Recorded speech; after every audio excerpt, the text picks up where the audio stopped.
অব্যাহত কংগ্ৰেছৰ প্ৰতিবাদ শোণিতপুৰ জিলা উপায়ুক্ত সচিবালয়ৰ সন্মুখত ধৰ্ণাত বহিল প্ৰদেশ কংগ্ৰেছ প্ৰাক্তন মন্ত্ৰী বিধানসভাৰ প্ৰাক্তন উপাধ্যক্ষ আৰু প্ৰদেশ কংগ্ৰেছৰ মুখপাত্ৰৰ নেতৃত্বত বিশাল প্ৰতিবাদ নুমলীগড় শোধনাগাৰ ব্যক্তিগত খণ্ডক গটোৱাৰ সিদ্ধান্তৰ বিৰোধিতা কংগ্ৰেছৰ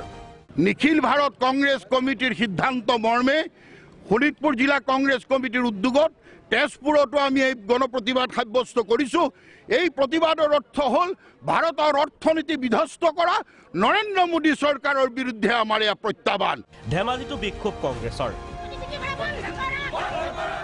ধেমাজি জিলা কংগ্ৰেছৰ উদ্যোগত কেইবা শতাধিক কংগ্ৰেছ কৰ্মীয়ে জিলা উপায়ুক্তৰ কাৰ্যালয়ত সাব্যস্ত কৰে প্ৰতিবাদত স্তব্ধ হৈ পৰিল 15 নম্বৰ ৰাষ্ট্ৰীয় ঘাইপথ নলবাৰীতো প্ৰতিবাদী সভা অনুষ্ঠিত কৰি মোদী চৰকাৰৰ অৰ্থনৈতিক নীতিক সমালোচনা প্ৰদেশ কংগ্ৰেছৰ প্ৰতিবাদত উত্তাল হ'ল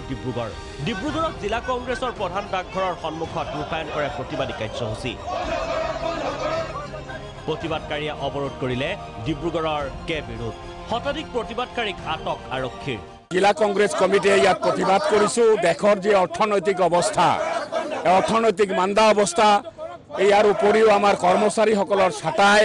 দেশৰ অৰ্থনীতি একদম জহন্নামত গৈছে গতিকে নিবনুৱা সমস্যাৰ কথা যিবিলাক কৈছিলে এটাও কাম কৰা নাই গতিকে আজি আমি